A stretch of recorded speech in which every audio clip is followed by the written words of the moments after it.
Allahu Akbar, Allahu Akbar. Allahu Akbar, Allahu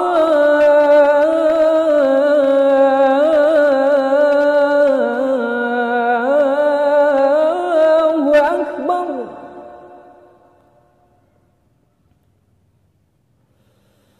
Asyhadu an la ilaha illallah.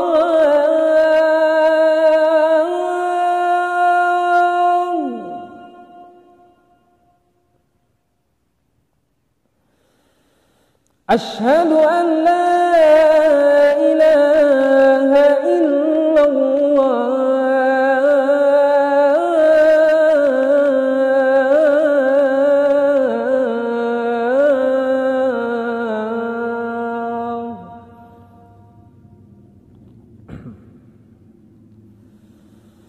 Asyhadu anna Muhammadar Rasulullah.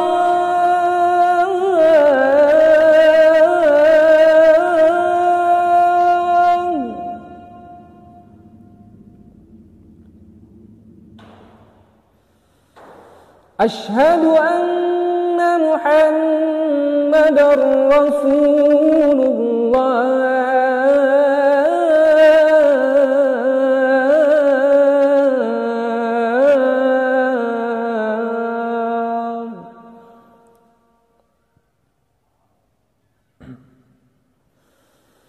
Hayya 'alas salah.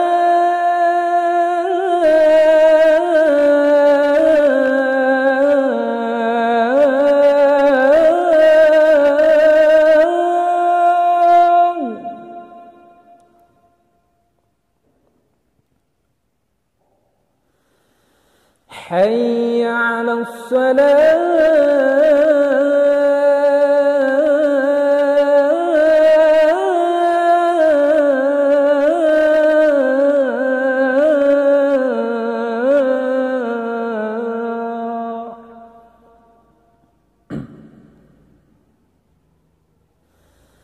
Hayya 'alal falah.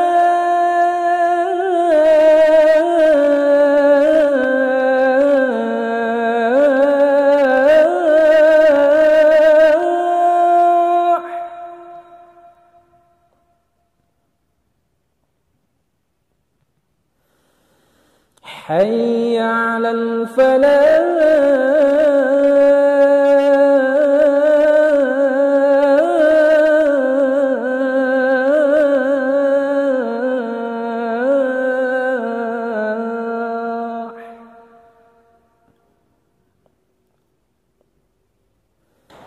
الله أكبر،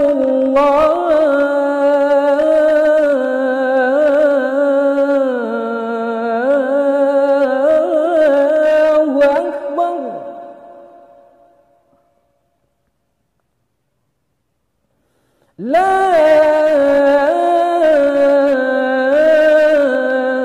إله إلا الله.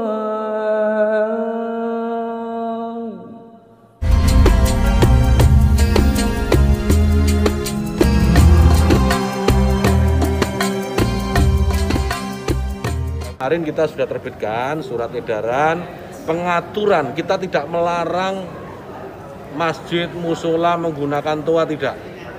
Silahkan, karena kita tahu itu bagian dari syiar agama Islam, ya. Tetapi ini harus diatur, tentu saja. Diatur bagaimana volume speakernya, gitu. Toanya itu nggak boleh kenceng-kenceng, 100 desibel maksimal. Diatur bagaimana kapan mereka bisa mulai menggunakan speaker itu sebelum adzan dan setelah adzan. Bagaimana menggunakan speaker di dalam dan seterusnya.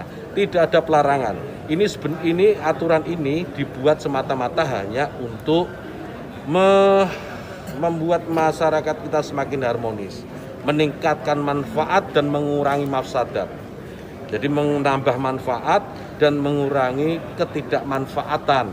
Karena kita tahu, misalnya ya, kita tahu di daerah yang mayoritas muslim, hampir setiap 100 meter, 200 meter itu ada musola masjid. Ya, Bayangkan kalau kemudian dalam waktu yang bersamaan mereka semua menyalakan toanya di atas, kayak apa? Itu bukan lagi syiar, tapi menjadi gangguan buat sekitarnya. Kita bayangkan lagi, kita ini muslim, saya ini muslim, saya hidup di lingkungan non muslim, ya. Kemudian rumah ibadah saudara-saudara kita non muslim itu bunyikan toa sehari 5 kali dengan kenceng-kenceng secara bersamaan, itu rasanya bagaimana? Yang paling sederhana lagi, tetangga kita ini kalau kita hidup dalam satu komplek itu misalnya, kiri kanan depan belakang pelihara anjing semua. Misalnya menggonggong dalam waktu yang bersamaan nih, kita ini terganggu enggak? Artinya apa? Bahwa suara-suara ini, apapun suara itu ya, ini harus kita atur supaya tidak menjadi gangguan.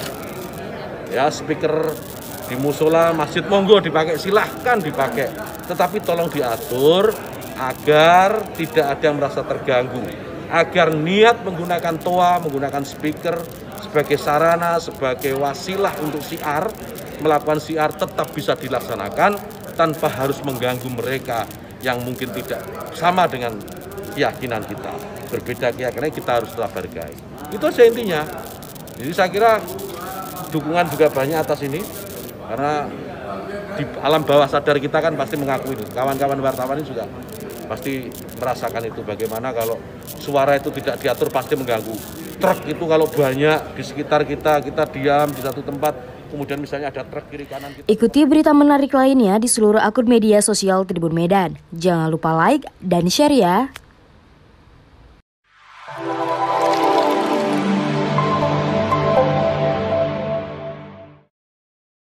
Kenapa azan itu kuat? Ketika azan dikumandangkan, maka setan lari tunggang langgang lintang buka. Allahu Akbar, Allahu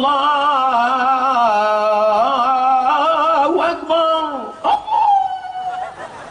Anjing menglonglong mendengar azan berkumandang. Kenapa? Karena anjing melihat setan lari.